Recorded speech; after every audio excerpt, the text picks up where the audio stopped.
इस वक्त की बड़ी खबर आपको बता दें, शुमाली पाकिस्तान में धमाका हुआ है। 10 अफराद इस धमाके में हलाक हो गए हैं। 39 अफराद जख्मी बताए जा रहे हैं। दासू जाने वाली एक बस को निशाना बनाया गया। हलाक होने वाले अफराद में चीनी शहरी भी शामिल है। बस में आपको बता दें 30 चीनी इंजीनियर सवार थे। रॉयटर्स की रिपोर्ट के मुताबिक बस बालाई कोहिस्तान में वाक़े दासू डैम जा रही थी और इसी दौरान बस पर हमला हुआ। बस को निशाना बनाया गया और इस धमाके में 10 अफराद हलाक बताए जा रहे हैं। 39 अफराद जख्मी हुए हैं। बस बालाई कोहिस्तान में वाक़े दासू डैम जा रही थी और इसी दौरान ये धमाका हुआ। हलाक होने वाले अफराद में चीनी शहरी भी शामिल है। 30 चीनी इंजीनियर इस बस में सवार थे।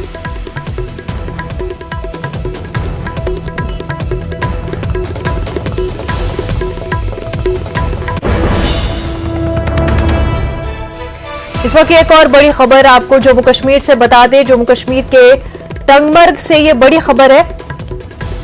गंग नाले फिरोजपुरा में पानी के बहाव में कई अफराद बह गए। बिजली प्रोजेक्ट का पानी छोड़ने से यह वाकया पेश आया है। कई बच्चों के लापता होने की खबर है। इस पूरे मामले पर मजीद तफसीलात का इंतजार है, लेकिन आपको बता दें द्रंग नाले फिरोजपुरा में पानी के बहाव में कई अफराद बह गए हैं। कई बच्चों के लापता होने की खबर है। गुलमर्ग से हमारे नुमाइंदे मुनीर हमारे साथ जुड़ चुके हैं। मुनीर, कई बच्चों का कहा जा रहा है कि अभी लापता है। क्या कोई अभी राहत का काम जारी है? जिस तरीके से द्रंग की बात करेंगे, ये एक टूरिस्ट स्पॉट है और यहाँ पे ज्यादातर जो सैलानी है वो आते हैं और इसके साथ साथ टूरिस्ट भी यहाँ पे आते हैं। और आज जो ये खबर हुई है, आज सुबह सवेरे से यहाँ पे काफी रश था। यहाँ पे सैलानियों का और मुकामी सैलानी और मुल्क की सयाह भी यहाँ पे आते थे। और ये जो नाला है, यहाँ पे पानी का बहाव अचानक बढ़ गया है और जिसके नतीजे में बताया जा रहा है कि एक फैमिली है जो इस नाले के बीच में जो बड़े बड़े पत्थर है और उन पे वो फोटोग्राफी करते हैं और वहाँ पे सैर तफरी करते हैं। और अचानक जब पानी का बहाव आ गया है, बताया जा रहा है कि अचानक जब पानी का बहाव आ गया तो ये फैमिली जो है घर के आप हुई है।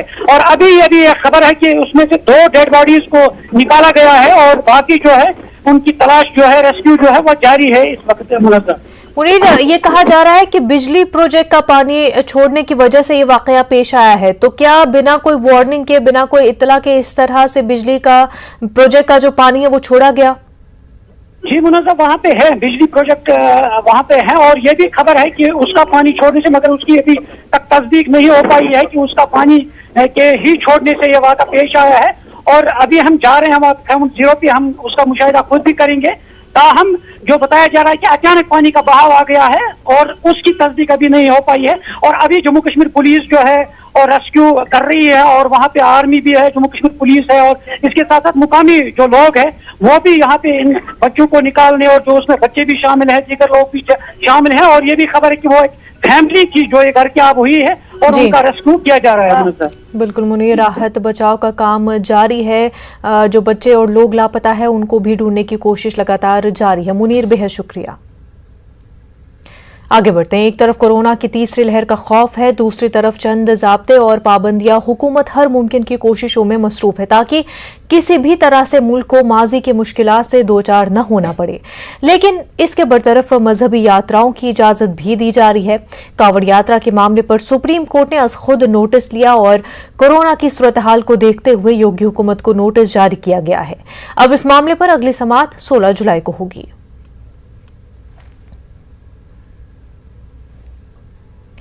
मुल्क में कोरोना वायरस की दूसरी लहर भले ही कमजोर पड़ गई हो, लेकिन कोरोना के अलग अलग वेरिएंट्स ने तशवीश की लहर पैदा कर दी है। डेल्टा और डेल्टा प्लस वेरिएंट्स के बाद अब कोरोना का कप्पा वेरिएंट सामने आ गया है। राजस्थान में कप्पा वेरिएंट के अब तक 11 मरीज सामने आ चुके हैं, जिससे रियासत में अफरा तफरी का माहौल पैदा हो गया है। ये जानकारी रियासती वजीर सेहत रघु शर्मा ने दी है। मध्य प्रदेश में कोरोना से होने वाली अमवात को लेकर एक बार फिर कांग्रेस और बीजेपी के दरमियान सियासत शुरू हो गई है। ये सियासत उस वक्त शुरू हुई जब हुकूमत की जानिब से एक दिन में कोरोना से 14 से 78 लोगों की अमवात का आदाद-ओ-शुमार जाहिर किया गया। हुकूमत की जानिब से कोरोना से होने वाली अमवात को लेकर जारी किए गए ताजा आदाद-ओ-शुमार को बुनियाद बनाते हुए कांग्रेस ने शिवराज हुकूमत को तनकीद का निशाना बनाया। कांग्रेस तर्जुमान भूपेंद्र गुप्ता का कहना है कि हुकूमत के ताजा आदाद-ओ-शुमार ने कमलनाथ के दावों को सच साबित कर दिया है कि शिवराज सिंह हुकूमत कोरोना से होने वाली अमवात को छुपाने का काम कर रही है। वहीं बीजेपी ने कांग्रेस पर जवाबी हमला करते हुए कहा कि अगर हुकूमत को कोई बात छुपानी होती तो वो आदाद-ओ-शुमार को जाहिर ही नहीं करती। हुकूमत की नीयत साफ है और ये आदाद-ओ-शुमार रह गए थे जिन्हें बाद में पेश किया गया। वाज़ेह है कि मध्य प्रदेश में कोरोना से अब तक 10,508 लोगों की मौत हो चुकी है। कमलनाथ जी ने जब मध्य प्रदेश में 3 महीने में 1.5 लाख मौतों का आंकड़ा बताया था, तब गृह मंत्री नरोत्तम मिश्रा जी ने कहा था कि अगर सरकारी आंकड़े से एक भी मौत ज़्यादा निकल आए तो वो अपने पद से इस्तीफा दे देंगे, राजनीति छोड़ देंगे। 1478 मौतों का बैकलॉग, जो छुपी हुई मौतें थीं, वो तो कल उनकी खुद की सरकार ने, मामा जी ने एडजस्टमेंट किया है और स्वीकार किया है कि 1478 मौतें, 9,000 अभी कुल मौतें हुई हैं, 10,000, उसमें से 1478 का मतलब है 15% मौतें छुपी हुई थी। वो तो उनकी सरकार ने खुद स्वीकार कर लिया है। तो अगर जरा सा भी ईमान बाकी है नरोत्तम जी में, तो दें अब इस्तीफा। यदि छुपाया होता तो हम बताते क्यों? हमने तो ऑफिशियल घोषित किया है। ये जो 1478 आंकड़े आए हैं, ये हमने उसको रिकंसाइल किया है, क्योंकि जब कोरोना का पीक था उस समय बहुत प्राइवेट अस्पताल की जो मृत्यु थी वो दर्ज नहीं हुई थी। एक जिले से दूसरे जिले में यदि मृत्यु हो गई थी तो वो दर्ज नहीं हुई थी। बहुत सारे होम आइसोलेशन में यदि किसी की मृत्यु हुई थी तो वो दर्ज नहीं हुई थी। ये तो हमारी सरकार की सदिच्छा है, हमारी सरकार की सही मानसिकता है कि हमने जनता के सामने सही आंकड़े प्रस्तुत किए। यदि हम छुपाना चाहते तो कौन मांग रहा था? ये 1478 जो मृत्यु के आंकड़े जोड़े गए हैं, ये हमारी सरकार की पारदर्शिता को दर्शाता है। मध्य प्रदेश से स्पाइस जेट की 8 नई परवाजें शुरू होने की क्रेडिट मोदी हुकूमत के नए वजीर बराए शहरी हवाबाजी ज्योतिरादित्य सिंधिया को दिए जाने पर एमपी में सियासत शुरू हो गई है। कांग्रेस का इल्जाम है कि मध्य प्रदेश के ग्वालियर जबलपुर से स्पाइस जेट की 8 परवाजों का शेड्यूल पहले से जारी था। इसमें नए वजीर बराए शहरी हवाबाजी का कोई क्रेडिट नहीं है।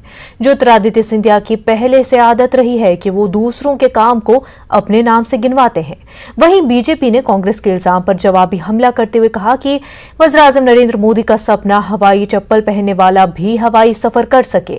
वज़ीर-ए-आज़म के सपने को अमली जामा पहनाने का काम वज़ारत शहरी हवाबाजी के नए वजीर ज्योतिरादित्य सिंधिया के जरिए किया जा रहा है। एमपी की तरक्की कांग्रेस से देखी नहीं जा रही।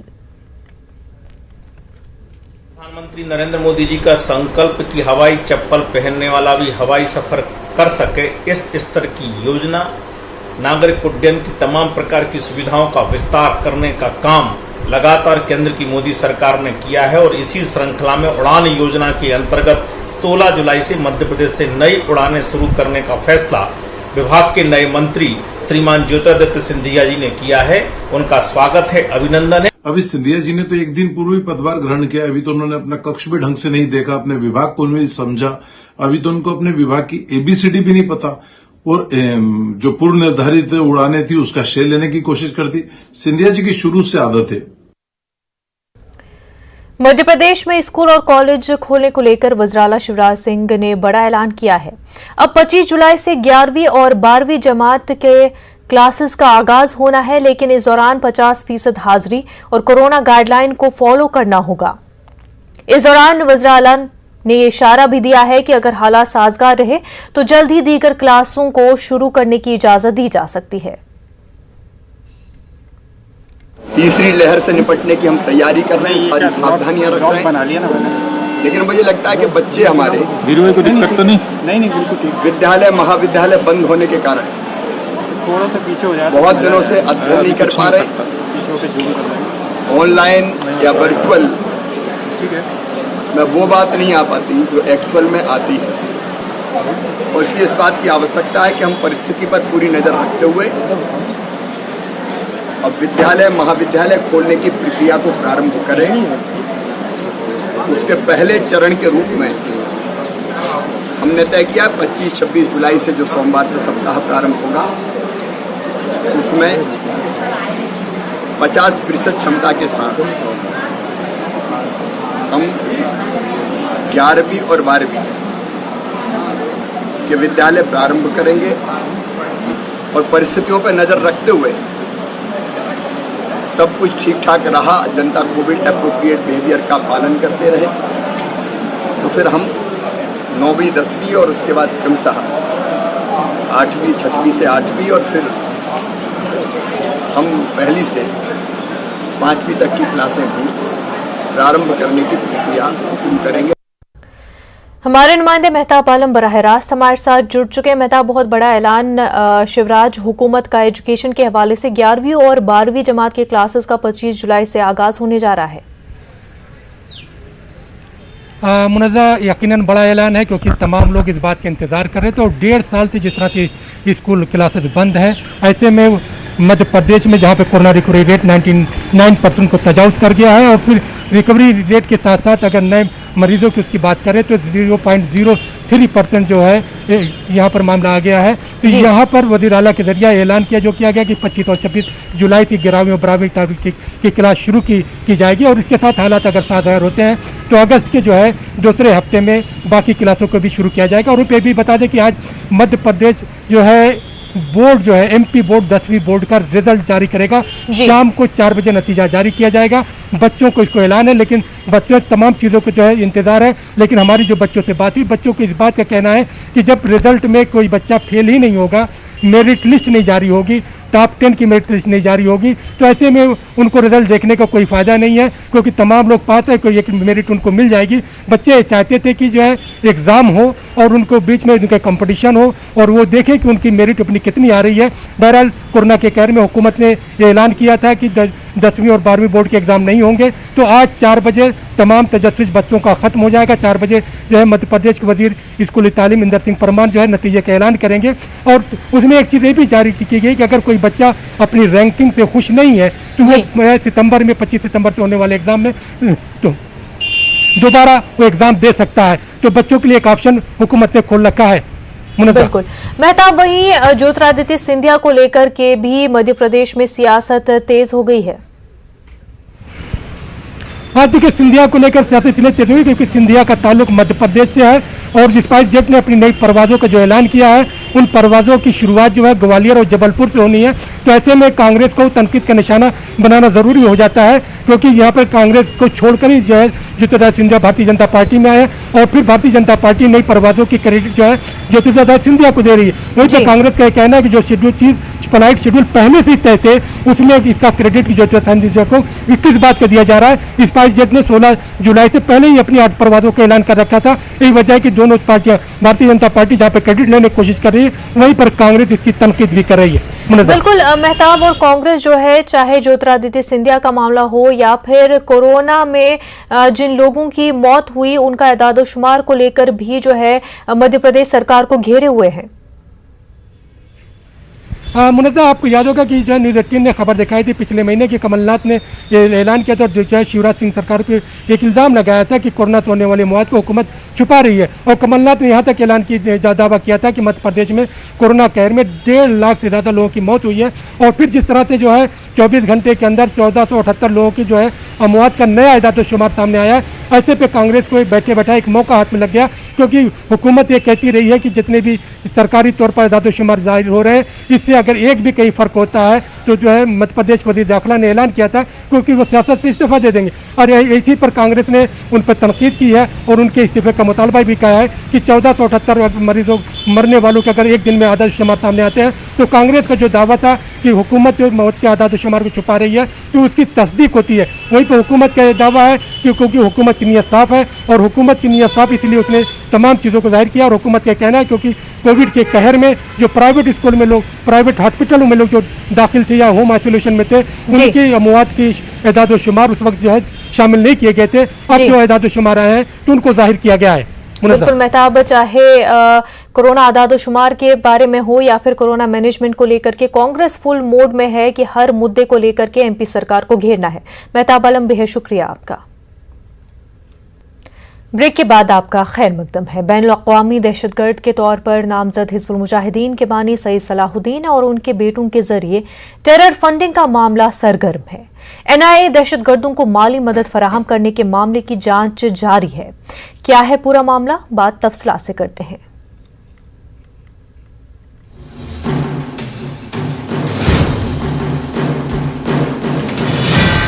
अमेरिकी महकमे खारजा और एनआईए की इंतहाई मतलूब दहशतगर्दों की फहरिस्त में सलाहुद्दीन को आलमी दहशतगर्द के तौर पर खुसूसी नामजद किया गया है। लॉ इन्फोर्समेंट एजेंसी के जराये के मुताबिक हिज़्बुल मुजाहिदीन के बानी सैयद सलाहुद्दीन के बेटे सैयद अहमद शकील और शाहिद यूसुफ दहशतगर्दी की माली एआनत में सरगर्म अमल थे और उनके खिलाफ तमाम शवाहिद भी मौजूद थे, लेकिन हुकूमत साजगार होने की वजह से हकायक दबा दिए गए और सबूत दफन कर दिए गए। शवाहिद से पता चलता है कि सैयद अहमद शकील 1990 की दहाई में SKIMS में बैकडोर तकर्रीकार थे। इन्होंने कम से कम 6 मौके पर दहशतगर्दी के लिए माली एआनत फराहम की थी। दूसरा बेटा शाहिद यूसुफ, जो 2007 में महकमे ज़राअत में बैकडोर तकर्री कर रहा था, 9 मौके पर दहशतगर्दी की माली एआनत में मुलव्विस पाया गया। शाहिद यूसुफ 1999 और 2000 के बीच एक पासपोर्ट पर दुबई गए थे, जहां सैयद मोहम्मद यूसुफ के बजाय वालिद का नाम यूसुफ मीर बताया गया था। इसके हमरा दुबई में रहने वाले हिज़्बुल मुजाहिदीन के एक और कारकुन नासिर मीर भी थे। इन्होंने नज़ीर अहमद कुरैशी से भी मुलाकात की, जो असल में बारामूला से है और अब वो सऊदी अरब और लंदन से अपना हवाला सिंडिकेट चलाता है और हिंदुस्तान में दहशतगर्दी की सरगर्मियों को माली एआनत फराहम करता है। जराये ने मजीद इंकिशाफ किया है कि शाहिद सलाहुद्दीन के करीबी साथी एजाज अहमद बट उर्फ एजाज मकबूल बट से रकम वसूल कर रहा था। शाहिद एजाज से ये रकम वसूल करने के लिए मुतअद्दिद आईडी इस्तेमाल कर रहे थे। ये बात काबिल जिक्र है कि दहशतगर्दी की तंजीम हिज़्बुल मुजाहिदीन के सरगर्म कैडर एजाज ने 1990 में पाकिस्तान उबूर किया था और अब वो रियासत जम्मू कश्मीर के मरकजी खत्ते में दहशतगर्दी के मॉड्यूल्स में रकम इकट्ठा करने और मुंतकिल करने का जिम्मेदार है। एजाज ने इन फंड्स को शाहिद को वेस्टर्न यूनियन मनी ट्रांसफर के जरिए मुंतकिल करने के लिए सऊदी अरब से मुतअद्दिद पतों का इस्तेमाल किया था। जराये के मुताबिक शाहिद ने सरकारी मुलाजिम के तौर पर काम करते हुए छुपकर ये रकम वसूल किए थे। जराये ने यह भी इंकिशाफ किया है कि उनके भाई सैयद अहमद शकील ने SKIMS के साथ सरकारी मुलाजिम के तौर पर काम करते हुए मुल्क के खिलाफ जंग लड़ने की साजिश की थी। शकील 1990 में लैब टेक्नीशियन के ओहदे पर मुकर्रर था। अगरचे उसकी सरगर्मियां मालूम थी, लेकिन इसका इंकशाफ उस वक्त हुआ जब NIA ने दहशतगर्दी की माली एआनत का मामला दिल्ली पुलिस की खुसूसी सेल के जरिए टेक ओवर किया था। इंसदाद दहशतगर्दी की मरकजी एजेंसी की तहकीकात में इंकशाफ हुआ है कि शकील को 2009-10 में 6 मौके पर इसी हिज़्बुल दहशतगर्द एजाज अहमद बट से रकम मिली थी, जो अपने भाई शाहिद को दहशतगर्दी की कार्रवाइयाँ करने के लिए माली एआनत फराहम कर रहा था। शाहिद और शकील के तरीक़ेकार काफी यकसा थे और दोनों ने सऊदी अरब में मुतअद्दिद पतों से दहशतगर्दी के फंड्स वसूल करने के लिए मुतअद्दिद शनाख्तें इस्तेमाल की थीं। जराये ने मजीद बताया कि पिछले साल दोनों बेटों को मोरदे इल्जामात ठहराया गया। Bureau report, news 18 Urdu. Delhi में मानसून ने दस्तक दे दी है और बारिश का सिलसिला लगातार जारी है। बारिश से एक तरफ जहां अवाम को गर्मी से राहत मिली है, वहीं जगह जगह पानी जमा होने से दुश्वारियां भी पेश आ रही हैं। जगह जगह ट्रैफिक जाम भी देखा जा रहा है। वहीं उज्जैन में बारिश के लिए टोटके का सहारा लिया जा रहा है। मकामी अफराद ने गांव के पटेल को गद्दे पर बिठाकर पूरे गांव में घुमाया और फिर शमशान ले जाकर पूजा पाठ की। उसके बाद शाम को बारिश शुरू हो गई। अब गांव वालों का कहना है कि बारिश टोटके से ही होती है। हालांकि हल्की बारिश होने के बाद रुक गई, लेकिन गांव वाले बारिश को टोटके की वजह बता रहे हैं।